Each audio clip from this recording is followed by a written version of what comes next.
함께해 주실 분들 소개해드립니다. 윤경호 매일경제 논설위원, 이현종 문화일보 논설위원, 이종근 데일리안 논설실장, 그리고 김성환 시사평론가 이 자리에 나와 계십니다. 안녕하십니까? 네, 안녕하세요. 안녕하세요. 이달 말 예정이었던 한미정상회담 빨간불이 켜지나요? 청와대가 급히 불끄기에 나선 모습입니다. 문정인 특보에게 한미관계에 도움이 되지 않는다 엄중 경고를 했다고 하는데요. 북한이 핵미사일을 중단을 하면 한미 군사훈련 축소할 수 있다. 자, 이게 과연 본인은 개인 의견이라고 하지만 특보가 미국까지 날아가는데 그게 개인 의견이겠습니까? 그렇습니다. 공식적인 자리에서 공식적인 직책을 가진 분이 한 얘기이기 때문에 국내에서도 시끄러웠지만 미국 내에서도 상당히 불쾌감이라고 표현하는 경우도 있고요. 네. 걱정스러운 것은 이제 미국 내 정책 결정을 담당하는 쪽에 뭔가 좀 이게 자극적인 얘기가 되지 않을까 이런 게 걱정인 거죠. 사실 한미 간의 기류 여러 가지로 짚어봐야 되지만 이번 정상회담은 굉장히 의미가 큽니다. 네. 양국 정부 다 지금 출범한 지 얼마 되지 않았고요.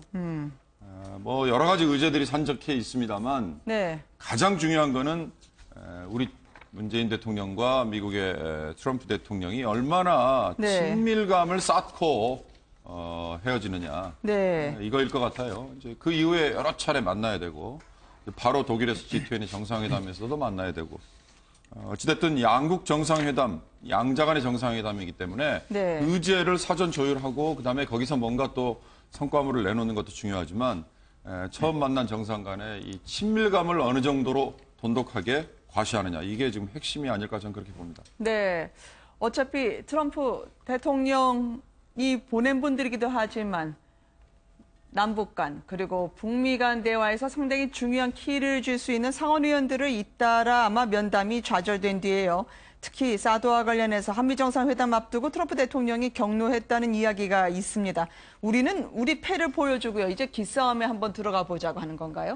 일단 지금 그 상원의원 맥케인 상원의원이 이제 그 문 대통령 면담이 좌절됐다는 부분은 조금의 서로 간의 이야기 차이가 있는 것 같아요. 이게 이제 일본의 아사히 신문이 먼저 보도를 했는데 일단 청와대 측으로서는 가장 우선적으로 사실 면담을 했고 점심을 비워뒀다. 그렇지만 이제 맥케인 상원의원의 일정이 바뀌어서 이제 일단 만나지 못했다라고 이야기를 하고 있기 때문에 의도적으로 사실은 맥케인 상원의원을 피할 이유가 없는 것이고 저도 상적으로 봐서 맥케인 상원의원 같은 경우는 이 미국 상원 국방위원회 위원장에다가 또 친한파입니다. 또 사드 문제와 관련해서 우리 정부의 입장을 상당히 좀 옹호해 줄 수 있는 분이기 때문에 우리 정부가 사실 만나지 않을 이유는 없는 것 같고요. 이제 그런 측면에서 지금 최근에 트럼프 대통령이 이례적으로 국방장관과 국무장관을 동시에 불러서 이 사드 문제와 관련해서 굉장히 질책을 했다는 것이죠. 왜 한국이 사드 문제와 관련해서 지금 이 상황 자체가 이제 진전되고 있지 않는지 또 비용 부담에 대해서 사드 문제에 대해서 사실은 지금 그 트럼프 대통령이 이걸 한국 측이 부담해야 된다 이런 이야기를 했지 않습니까? 이와 관련해서 일단 국무장관, 국방장관은 이거는 미국 측이 배치하는 거기 때문에 미국 측이 부담하는 것이다. 이런 원칙을 이야기를 했는데 아마 거기서 상당한 이견이 있었던 것 같아요. 그리고 최근에 한국의 움직임 등을 보고받으면서 트럼프 대통령이 상당히 격노했다는 것인데 최근에 이제 문정인 그 특보의 발언과 그리고 또 이 미국의 조야의 어떤 그런 좀 흐름들 이런 걸 종합해 봤을 때는 상당히 미국 측이 우리 한국 새로운 정부에 대해서 좀 의구심을 갖고 있는 거 아닌가. 즉 예를 들어서 한미 동맹을 정말 이렇게 철저히 제우선적 하는 정부인지 이런 부분에 의혹을 갖고 있다라는 이제 분위기들이 조금 나오면서 지금 한미 정상회담이 제대로 이루어질지 이런 부분에 의혹이 좀 커져가고 있는 것 같습니다. 야3당은 외교안보 폭탄이다라고 하면서요. 문정인 특보에 대해서 이제 교체를 해야 된다라고 비판을 하고 있는데 동맹의 위기가 될 수 있는 우려할 점일까요? 아니면은 정상회담 전에 우리의 국익을 관철해보겠다라고 하는 나름대로의 줄다리기가 시작이 된 걸까요? 청와대 내부에서나 혹은 여권 관계자들은 두 가지 흐름으로 지금 기자들에게 확인을 해주고 있는 것 같은데요. 하나의 흐름은 뭐냐면 문정인 특보가 이번이 처음은 아니라는 것이죠.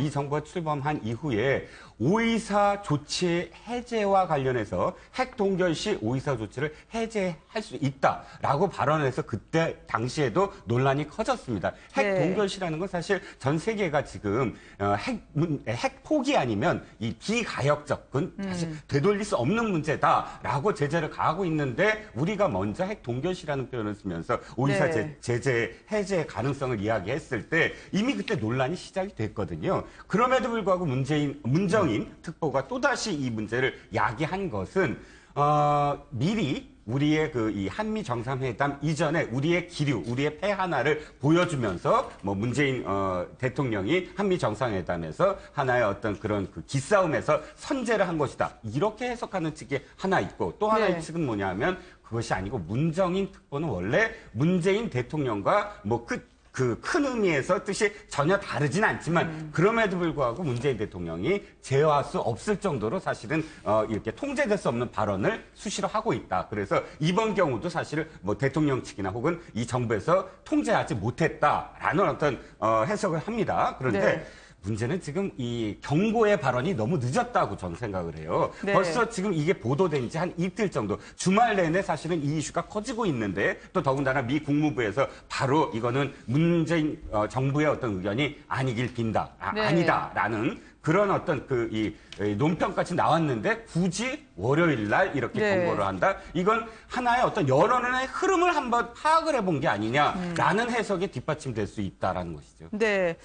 강경화 장관이 어떻게 헤쳐나갈까요? 지금 자유한국당, 바른정당은 오늘 일제히 국회 상임위에 불참하면서 보이콧에 들어갔거든요.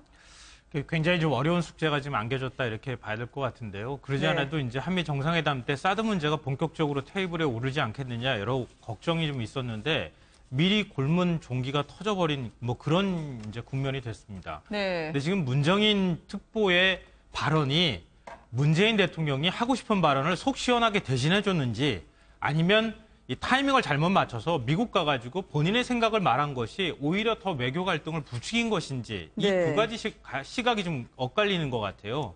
근데 문정인 특보의 어떤 발언이 문재인 대통령의 어떤 그동안의 대북관이나 이런 것들을 뒷받침하고 있고 그 맥락 위에 올라 있는 발언인 것만은 틀림이 없거든요. 근데 문제는 뭐냐면 외교라고 하는 게 내가 속마음 가지고 있다고 해서 그걸 다 얘기하는 게 아니라는 거죠. 그러니까 그거를 바깥으로 쏟아냈을 경우에 다시 주워 담기가 어렵기 때문에 오히려 갈등을 조정했을 가능성이 상당히 높아 보인다는 게 문제가 될 것 같습니다. 그러니까 결국 청와대가 이걸 다시 주워 담거나 파장을 좀 최소화하는 것 같은 모습을 보여주고 있어서 이게 결국은 사전에 미리 교감을 갖고 가서 문정인 특보가 얘기를 한 것인지 여러 가지 의문을 낳을 수밖에 없는데요. 핵심은 그건 것 같아요. 이 논란이 시작되는 그 시발점은 이 문재인 대통령이 취임 이후에 이 성주의 사드 배치 문제를 가지고 환경 영향 평가를 한 다음에 나머지 4기 지금 들어와 있는 것들을 배치를 하겠다 이렇게 발표하고 난 다음에 그것에 대해서 트럼프 대통령이 경로를 했다는 거거든요. 그러니까 사드 배치 문제에 관해서 한국과 미국이 이견이 존재한다는 사실이 이번 기회에 확실하게 확인이 된 것이다. 이걸 앞으로 정상회담 때 그러면 어떻게 해결할 것이냐. 이 문제, 이게 굉장히 큰 숙제로 다시 대두됐다고 볼 수 있을 것 같습니다. 북한의 김정은 지지를 능가하는 놀라운 지지율을 문재인 대통령이 보여주고 있다라고 홍준표 전 지사가 이제 대표 출마하면서 이야기를 하는데요. 주사파 패당 전부다. 이런 한미 관계 그리고 안보 환경에서의 홍준표 전 지사의 당대표 출사표 이거를 어떻게 해석해야 될까요? 글쎄요, 주사파 얘기라든지 아니면 지난 주말 직전에 나왔죠. 그러니까 호남에서 문재인 대통령에 대한 지지율이 99% 나온 거 이런 걸 이제 사실 비정상적인 수치인데 이거에 대해서 비아냥거린 걸로 저는 그렇게 해석을 했습니다만 모르겠습니다. 한미 관계가 지금 여러 가지로 위태로워 보이기도 하지만 사실 한미 정상회담을 앞두고 있는 상황에서 우리 국내에서도 이렇게 좀 견제를 하는 좀 비판적인 의견들을 좀 줌으로써 지금 새 정부가 조금 더 긴장할 수 있게 하는 이런 긍정적인 효과를 가졌으면 좋겠어요. 근데 제가 한 가지만 짚고 넘어가고 싶은 것은 트럼프 대통령의 경로라는 표현이 우리 언론에 사실 지금 보도가 됐는데 시점이 중요합니다. 시점.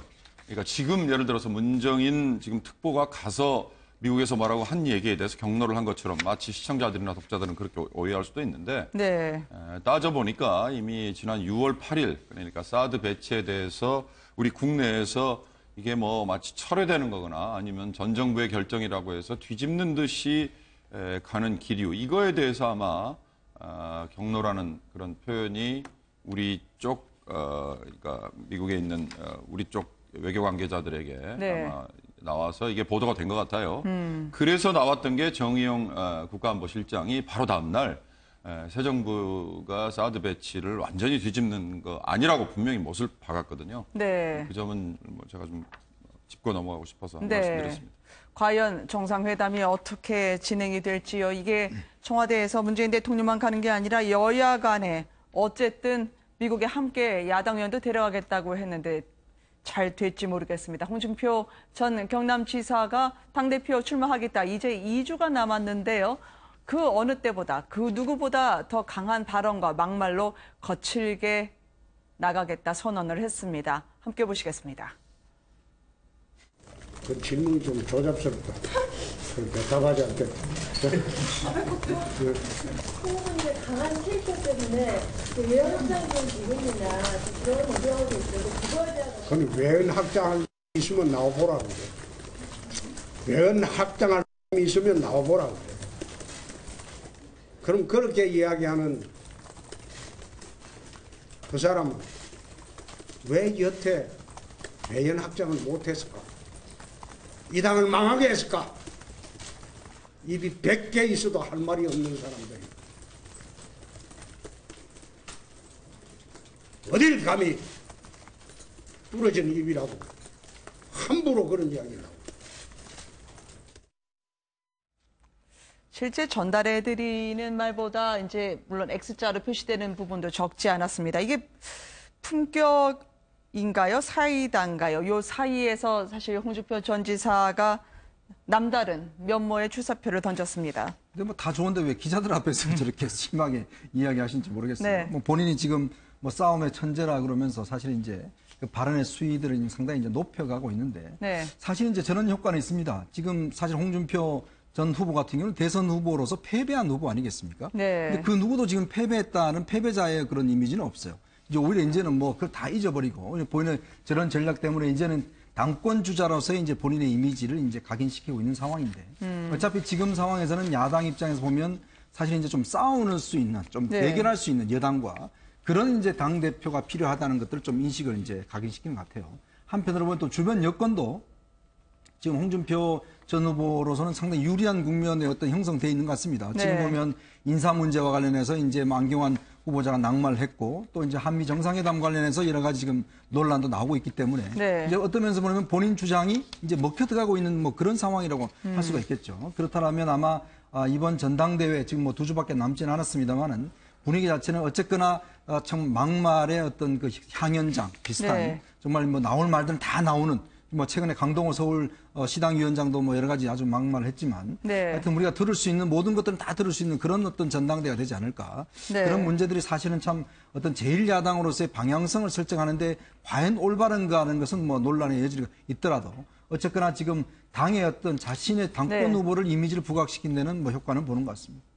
그런데 어차피 네. 지금 사실 홍준표 지금 이제 그 당권 후보라고 표현을 해야 되겠죠. 전 지사 같은 경우 만약에 홍준표 후보의 그 이 막말에 만약에 10분의 1이라도 어느 다른 의원이 했다면 그 네. 의원은 아마 매장됐을 겁니다. 그런데 지금 계속되는 어떤 막말에도 네. 홍준표 전 그 지사에 대해서 뭐 이 홍준표 지사에 대한 어떤 기대, 이 사람이 어떤 품격을 원해서 어떤 뭐 이 지지자가 모이거나 네. 그렇지 않거든요. 자, 홍준표 전 지사의 그 이 정치력은 딱 여기서 나옵니다. 어떤 점이냐면 프레임을 일단 형성을 해요. 정확하게 네. 프레임을 형성을 해서 상대와 피아를 구분하고 상대 진영과 내 진영을 만든 다음에 상대 진영에 대한 그런 어떤 겨냥한 그런 그 이 수위를 딱 조절을 하고 네. 그다음에 공격을 시작합니다. 그러면 진영 딱 나눠져요. 상대 진영과 내 진영. 그래서 지지하는 사람과 반대하는 사람. 이렇게 진영을 형성을 해서 이제 전선을 확대하면서 정치력을 이렇게 보인다. 이것이 이제 홍준표 전 지사의 어떤 지금까지의 정치력의 그 이 근본이 됐는데 이번에도 사실 상대하는 어떤 의원들이 원희초 의원이나 혹은 신상진 의원 친박의 대표성을 띠는 어떤 의원들은 아니에요. 보면. 네. 그런데 여기서 굳이 친박에 대한 어떤 비판을 하고 일관성 있는 어떤 비판도 아닙니다. 당시 이제 경선과 대선에서 친박에 대해서 사실 또 우호적인 어떤 발언도 한 적이 있지 않습니까? 네. 그러다 보면 사실상 지금 홍준표 전 지사의 어떤 이 발언들은 계면적인 어떤 그런 그 상황일 수밖에 없어요. 네. 내가 대선 패배의 한 주인공이고 주연인데 반성 없이 나온 것에 대한 그런 어떤 그 무마? 이렇게 비판적이고 정치력을, 이런 어떤 프레임을 걸어야 그런 네. 비판을 모면할 수 있다. 이런 어떤 뭐 그런 상황이겠죠. 보수층에 막힐 먹힐까요? 박 전 대통령에 대한 공정한 재판을 이야기하다가 이제는 너무 재판 오래 끌기로 대응한다라는 취지로 이야기를 했거든요. 그러니까 지금 이제 자유한국당의 가장 큰 문제는요. 내세울 대표주자가 없다는 거예요. 네. 그러니까 내세울 대표주자가 없는 상황에서 그나마 보이는 게 홍준표 전 지사밖에 안 보이기 때문에 홍준표 전 지사의 경우에는 사실은 속마음은 네. 언론에서는 자꾸 추대를 얘기하고 있지만 저도 뭐 개인적으로는 속마음은 추대일 거라고 생각하거든요. 그러니까 홍준표 전 지사의 경우에는 지금 뭐 앞서 프레임으로 말씀하셨지만 우리 좀 솔직하게 표현을 하자면 언론 네. 플레이에 너무 능하다 이렇게 볼 수 있을 것 같아요. 네. 본인이 이렇게 얘기하면 언론이 어떻게 쓰는지를 너무 잘 알고 얘기하시는 분 같다 이런 생각이 네. 들고요. 그렇기 때문에 현재 당내에서 본인 외에 특별히 이 뭔가 주목을 받을 만한 후보가 나올 수 없다는 걸 너무 잘 알고 결국 본인의 몸값을 계속 높여가는 방식으로 네. 좀 더 자극적인 발언들을 계속 쏟아놓는 게 아닐까 그런 생각이 들고요. 자꾸 저런 얘기를 듣다 보면은 그렇지 홍준표 전 지사밖에 결국은 없을 거야라고 네. 하는 그런 인식이 만들어질 것이라는 걸 본인 스스로가 알고 하는 발언으로 보입니다. 네. 지형이 근데 정권 바뀌기 전에 말씀하셨을 때랑 조금 달라지는 것 같습니다. 지금 신문도 갖다 바치고 방송도 갖다 바치더니 이라면서 한 특정 언론사의 전 사주를 공격하는 듯한 발언을 했었었는데요. 해당 언론사에서는 법적인 대응에 나서겠다고 어쩌면 소송을 갖게 될 수도 있을 것 같은데요. 막 던지시는 분들 일명 한 분이 또 재판에 선다고 합니다. 어떤 분인지는 저희가 화면으로 먼저 소개를 해드리도록 하겠습니다. 노무현 전 대통령이 대기업에게서 돈을 받았다 주장한 분 아니겠습니까? 함께 보시죠. 각 대통령들이 임기 말에 되면 다 얼마씩 모금을 합니다. 모금을 해요.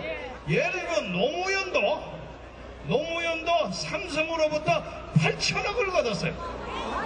8천억을 받았는데 그때 중무한 사람이 이해찬 총리요. 근데 그 펀드 그것을 관리하는 사람이 이해찬의 형님 이혜진이라는 사람이요. 그 사람들이 8천억 가지고 춤추고 별거먹고 다 해먹었어. 이명박 정부 저 대통령만 해도 미소재단이라고 2조 가까이 돈을 걷었어요. 아시겠어요? 돌아가신 분은 말이 없는데 돌아가신 분 명예훼손 혐의로 불구속 기소가 됐습니다. 다선 의원이시고 사실 알만한 건 다 아시는 분인데 말빚이라고 생각하시는 분들 많지 않을까요? 글쎄요. 전 김경재 전 의원이 뭐 본인의 정치의 출발은 DJ 옆에서 시작하지 않았습니까? 네. 지역도 그쪽이고요. 근데 이제 박근혜 대통령 옆으로 어느 순간 다가가서 오히려 더 뭐 좀 심한 표현입니다만 네. 뭐 흔히 말하는 전향 뭐 이런 걸 하고 나면 자기가 반대편에 있을 때에 비해서 더 한 발을 더 많이 가는 뭐 이런 거 아닌가 싶은데 우리 김경재 전 의원도 그런 것 같아요. 지금 자유총연맹 직책이 총재인가요? 이사장인가요? 뭐 맡고 계시는 걸로 아는데 어찌됐든 네. 지금 명백하게 명예훼손이라고 검찰에서 일단 지금 기소를 할 태세이고 네. 그다음에 문제는 방금 화면에도 나왔습니다만 이해찬 전 총리도 거론을 했고요. 또 뭐 국회의원 어떤 분도 구체적으로 거명을 하면서 돈 관리에 뭐 연루가 돼 있다 이런 네. 얘기를 했기 때문에 아마 검찰에서 기소를 안 할 수 없을 것 같고. 네. 근데 이제 문제는 이제 이렇게 할 경우에 이건 뭐 지난번 촛불 집회에 맞서는 태극기 집회에 나가서 한 얘기이기 때문에 정치적인 탄압이다 아마 이렇게 공세를 할 텐데 이게 이제 법적인 잣대로 볼 때 어떻게 결론이 날지 네. 잘 봐야 될 것 같습니다. 네. 우리 촛불 집회 전국에서 그런 얘기 많이 있었잖아요. 가짜 뉴스가 횡행한다 이렇게 얘기했는데요. 그 당시에도 뭐 여러 차례 이제 얘기를 한 바가 있지만 가짜 뉴스는 인터넷에서 만드는 게 아니라 바로 네. 저렇게 만들어지는 겁니다. 그러니까 그때 태극기 집회에 가서 저렇게 한 말을 하잖아요. 지금 메모까지 적어가지고 와가지고 네. 이게 엄청나게 뭐 큰 폭로인 것이냐 사실이 아니라는 것들을 알만한 사람들은 알고 있는데도 불구하고 그 자리에 나왔던 태극기 집회에 이른바 참석했던 많은 참석자들은 그게 사실이라고 생각했다는 거예요. 네. 그렇고 나면 박근혜 전 대통령이 K스포츠재단하고 미르재단 이른바 대기업들 발목 비틀어가지고 돈을 걷었다고 하는 논리는 이제 아예 사라지는 논리가 돼버리는 거죠. 그러니까 우리가 이른바 얘기하는 것처럼 가짜뉴스라고 하는 개념은 누구 한 개인이 인터넷에서 한 사람이 만들어가지고 하는 게 아니라 네. 저런 식으로 조직적으로 퍼뜨려지는 개연성이 훨씬 더 높다는 걸 보여주는 사례일 것 같다. 그러니까 우리 사회 이른바 지도층이라고 하는 사람들이 저런 얘기들을 그냥 무책임하게 막 던지고 난 다음에 나중에 가면은 나는 모르겠어 이렇게 하는 것 자체가 오히려 더 훨씬 더 문제가 심각하다고 저는 생각합니다. 네. 이렇게 말씀을 많이 하신 분들, 그래서 송사에 휘말린 분이 있는가 하면 아예 재판정에서 말 한마디 하지 않겠다. 심지어 자신이 다니는 회사, 재직하고 있는지 여부도 증언 거부하겠다고 말씀하신 분이 있었습니다. 오늘 박근혜 전 대통령 최순실 씨 재판에서요. 박상진 전 삼성전자 사장이 나왔는데 정유라에 대한 지원, 가장 결정적인 지원이 될 수도 있는데 거부에 대한 저 전략은 어디에서 나오는 걸까요? 일단 뭐 재판에서 본인의 불리한 증언은 뭐 거부할 수가 있습니다. 네. 그 증인의 권리로서 돼 있기 때문에 뭐 증언이 거부하는 것 자체가 이제 불법은 아닙니다. 근데 이제 박상진 사장 같은 경우는 승마협회 사장을 맡았거든요. 네. 즉 삼성이 그 최순실한테 지원했던 돈 이거에 대한 과정들을 뭐 누구보다 잘 알고 있는 사람이고 네. 이분의 어떤 증언이 사실 특검 조사 과정에서 여러 차례 이제 증언이 특검 조사가 됐죠. 근데 문제는 이제 이게 이 증언이 다 이제 부인했기 때문에 사실은 이제 그 재판에 출석을 해서 다시 확인을 해야지만이 증거로 채택될 수가 있습니다. 네. 근데 지금 이제 박상진 회장뿐만 아니라 삼성 간부들이 대체로 지금 나와서 증언 거부를 하고 있어요. 이게 왜 그러냐면 이게 자칫 증언을 할 경우에 허위 진술을 할 수가 있게 또 위증죄가 되지 않습니까? 아, 네. 또 증언을 하다 보면 또 추가적으로 뭔가 나올 수가 있거든요. 근데 그것이 실제로 이재용 부회장한테 불리하게 작용할 수가 있다는 것이죠. 네. 그렇기 때문에 지금 삼성 측이나 이재용 부회장 측의 전략 자체가 일단은 지금 그 증언 거부를 하는 것으로 아마 전략을 짠 것 같아요. 어차피 네. 뭐 거부를 해도 뭐 불법은 아니기 때문에 또 그리고 특검에서 이제 사실은 지원 사실에 대한 구체적인 진술 자체가 있기 때문에 일단 지금 삼성 측 증인들은 대부분 일단 부인 전략, 즉 증언 거부 전략으로 일단 지금 재판에 임하고 있습니다. 네. 지금 박 전 대통령이 통화 기록도 하루에 3번꼴로 전화를 했음에도 불구하고 자주 통화하지 않았다라고 얘기하고 있고요. 최순실 씨의 진술에 대해서도 내가 무슨 전문성에 있어서 최순실 씨에게 의견을 듣고 의지했겠느냐라고 반박하는 공판 상황이 계속 들어오고 있습니다.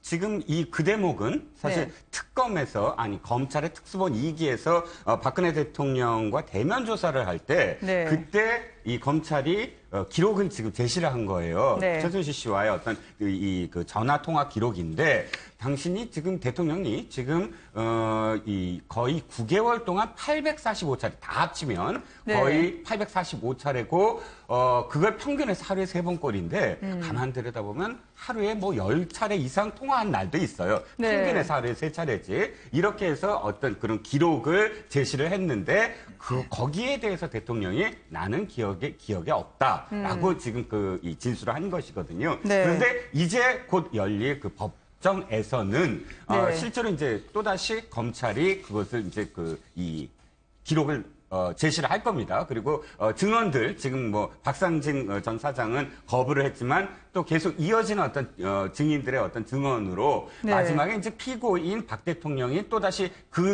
이 거듭되는 증거 제시와 증언들에 대해서 또다시 부인할 것인가 이게 이제 관심의 초점이에요. 그런데 문제는 이제 밝혀진 것이 그 대면 조사에서조차 검찰이 증거를 제시했음에도 불구하고 박 대통령이 기억이 없다라고 증언을 했다라는 것에 대해서 우리가 네. 지금 눈길을 끌고 있는 것이죠. 이건 참 정호성 전 비서관이 어떤 면에서 네. 보면 이 부분과 관련해서는 뭐 핵심적인 사실 증거를 남기고 있어요.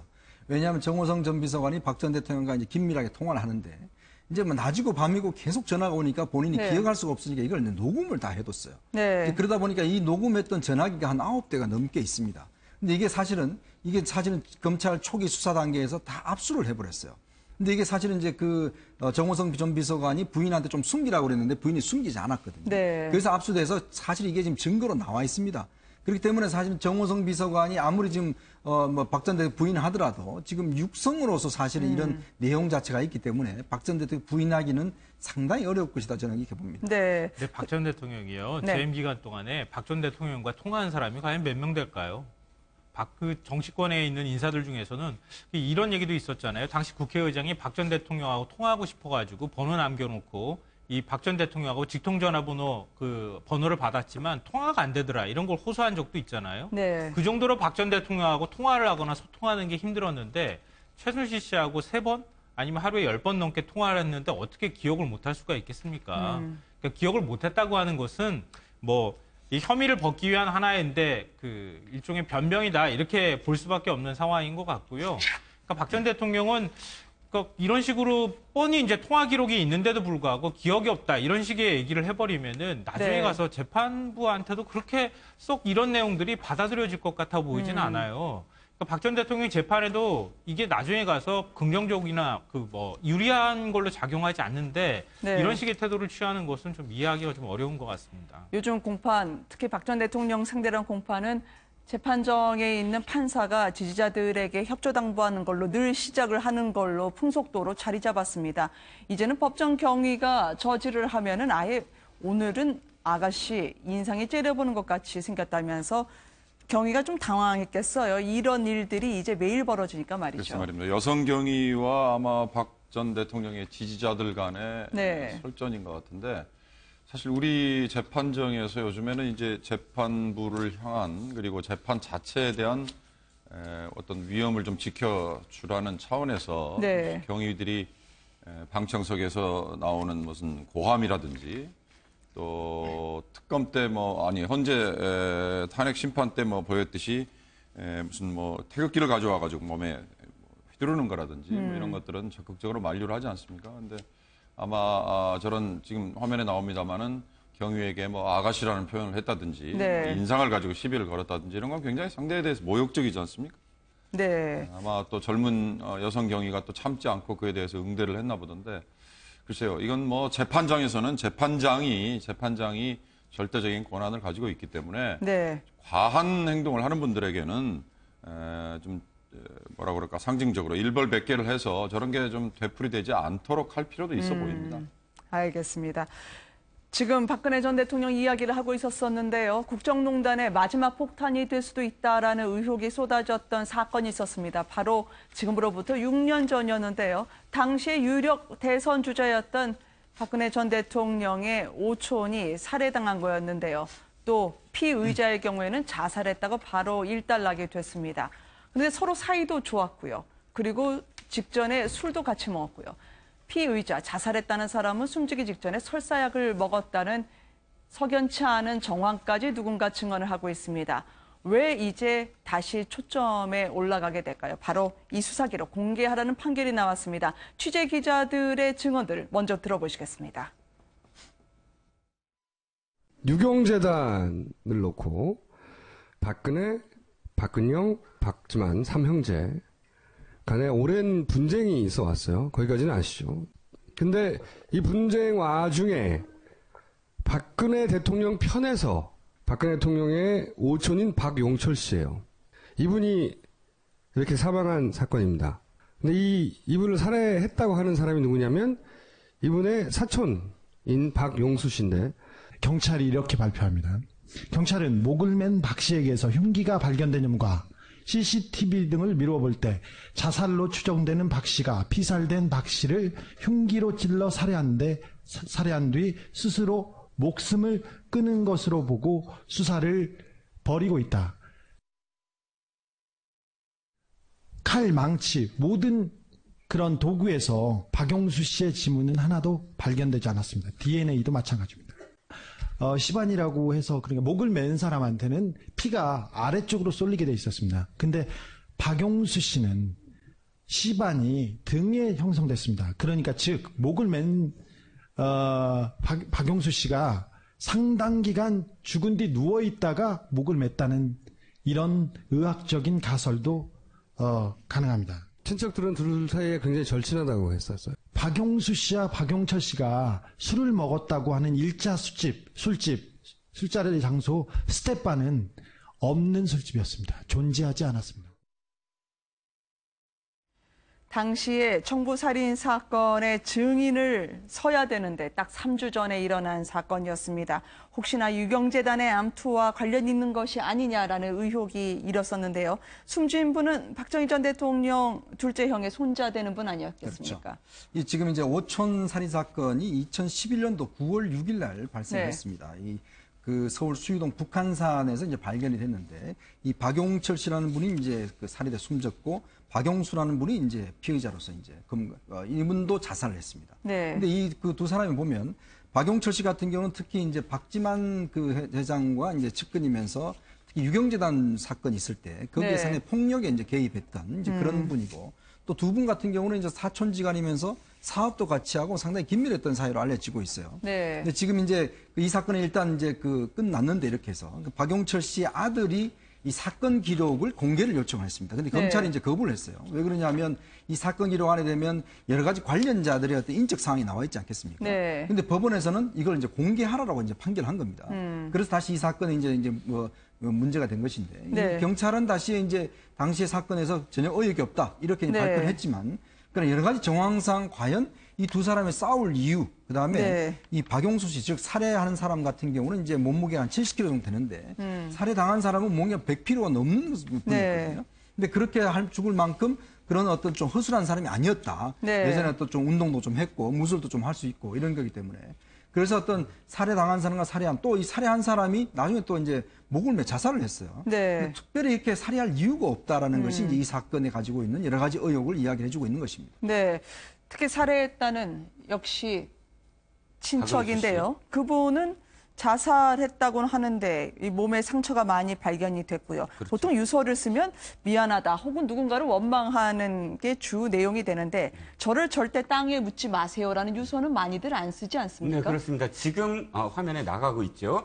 유서 해놓고 딱 두 기절입니다. 네. 화장해서 바다에 뿌려주세요. 절대 땅에 묻지 마세요. 그 다음에 기절이 매형입니다. 매형의 전화번호를 적고 있어요. 그런데 실제로 이 매형과는 거의 몇 년 동안 이 연락이 전혀 되지 아니한 사람이에요. 만약에 진짜로 뭔가 필요하다면 그리고 네. 또 유서에 연락처 내가 죽었을 때 그다음에 연락처를 굳이 명기한다면 다른 사람들 가장 가까운 사람이 있을 텐데 굳이 전혀 연락도 안 했던 매형의 전화번호를 쓴 점과 그 두 기절 절대 땅에 묻지 말아달라. 이거는 사실 사체가 있으면 증거가, 그러니까 새로 부검을 하게 되고 또 여러 가지 어떤 상황들이 다 드러나게 되지 않겠습니까? 네. 그래서 화장을 요구했다. 그런 어떤 범죄를 은닉하려는 그런 글귀가 아니겠느냐라는 네. 의심을 할 수밖에 없죠.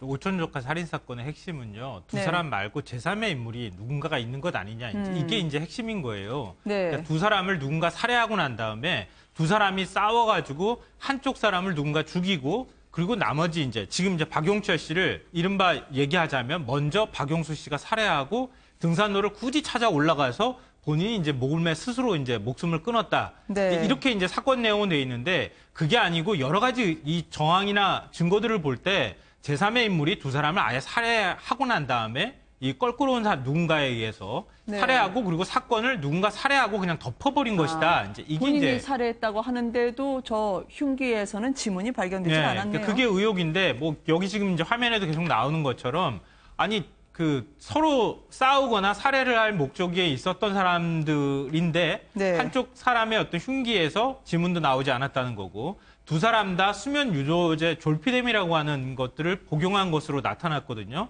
이 부검 결과 보면. 근데 네. 아니 살해한다고 하는 사람이 왜 졸피뎀을 복용을 했겠느냐 이런 거고요. 스스로 목숨을 끊는 분의 몸에는 설사하게 또 검출이 됐다는 거 아닙니까? 네. 아니 목숨을 스스로 끊을 분이 왜 그러면 그런 것들이 약물이 몸에서 나왔느냐. 여러 가지 정황상 이건 도저히 납득이 안 간다.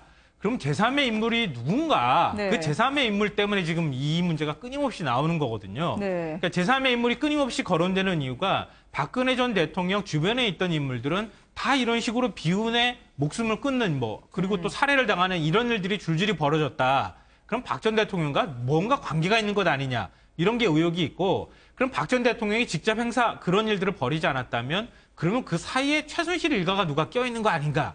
이런 식으로 자꾸 의혹이 증폭되고 있는 것들이 있었거든요. 네. 근데 이게 사건을 이제 이 상태로 해서 다른 의혹이 없다고 해서 덮으려고 했는데 사건 기록을 박용철 씨 아들이 공개해라. 네. 이렇게 해서 재판부가 사건 기록을 공개하라고 판결을 하면서 이 사건이 다시 재조명되고 있는 것이죠. 네. 신동욱 공화당 총재는 의문의 죽음들 배후에 최순실 씨 일가가 있다는 의혹을 제기를 하고 있습니다. 왜냐하면 숨진 분들이 워낙 박근영, 박지만 남매 사건에 꾸준히 이름이 오르내려졌던 박씨 가문 송사의 핵심 인물 아니었겠습니까? 직접 한번 신동욱 공화당 총재 이야기를 들어보도록 하시겠습니다. 저와 관계된 사건 속에 등장인물들이 무려 4년 동안에 6분이 이 세상을 떠났다는 겁니다. 2011년도에는 박영철, 박영수. 이분들이 이제 박근혜 대통령의 오촌 조카 2명. 네, 그렇죠. 그리고 이 사건과 어찌됐든 간에 정보를 가지고 있는 분들이 예. 전부 다 두려움에 떨고 있어요. 최순실 씨만 구속되어 있지 않느냐라고 얘기하더군요. 그게 무슨 말입니까? 최순실 씨만 구속되어 있지 않느냐? 아직도 그 세력이 살아있다는 거죠. 그러니 우리는 두렵고 무섭다. 그러면 박지만 회장이 아니라 다른 세력, 바로 그 세력이 이제와 생각하니 최 씨 일가일 거라고 생각하시는 거예요? 그렇지만 그것마저도 이제 장담할 수가 없다라는 거죠. 왜냐하면은 지금 제 주변에 있는 사건들은 상상 그 이상의 상상이지 않습니까? 한 개인의 주장이기는 합니다만 어쨌든 수사 기록의 공개와 함께 한 페이지가 넘겨지지 않을까 생각을 합니다. 요약을 해보면 박근혜 당시의 의원 옆에 있는 분들이 의문의 사망이 있었는데 그것은 결국은 햇볕 옆에, 권력 옆에 누군가 있는 걸 참을 수 없었던 최순실 씨 일가의 사주가 있었다라고 하는 게 신동욱 공화당 총재 요지인데요. 예, 신동욱 공화당 총재라는 분이 박근혜 전 대통령의 동생 박근영 씨의 남편이라는 것 때문에 사실 저 얘기가 혹시 그럴 수 있겠다라고 다들 관심을 가질 수 있을 것 같아요. 네. 신동욱 전 총재가 뭐 다른 거 주장할 때는 본인이 별로 관여되지 않은 거에 대해서 얘기할 때는 신빙성이 좀 부여되기가 힘들었는데 이건 지금 유경재단 운영과 관련해서 박근영 동생인 박근혜 전 대통령의 동생인 박근영 씨가 직접 연관이 돼 있지 않습니까? 네.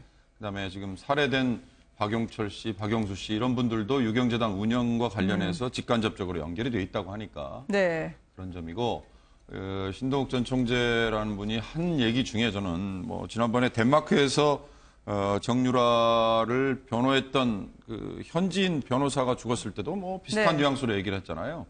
전 그런 것들이 굉장히 좀 실없는 얘기처럼 보였지만 지내놓고 보면 이 모종의 음모가 뭐 지금 작동하고 있는 거 아니냐 이런 생각을 하게 만들기 때문에 모르겠습니다. 이번 기회에 이게 뭐 사건 기록이 공개가 되고 문제는 재수사를 할 칼자루를 쥐고 있는 경찰이 지금 어떻게 나오느냐 이게 아마 문제 아니겠습니까? 네. 그래서 이걸 원점에서부터 한번 파헤쳐 본다면 의외의 결과가 나오고 이게 의외의 파장을 가져올 수도 있을 것 같다 이런 생각이 듭니다. 자신도 죽임을 당할 뻔했다라고 주장하는 신동욱 공화당 총재입니다. 왜냐하면 유경재단과 최순실 씨의 연결고리가 바로 그 의문의 죽음이라 얘기를 했는데 그러고 보니까 너무 우연의 이치지만 이건 아니겠죠. 최순실 씨의 딸 정유라 씨 덴마크 현지 변호를 맡았던 변호사 손준가 그건 전혀 아니겠죠. 그렇겠죠. 왜냐하면 그 변호사는 정유라 씨를 당시에 어찌됐든 그 대법까지 가서 절대로 이 송환 안 되게끔 할 수 있는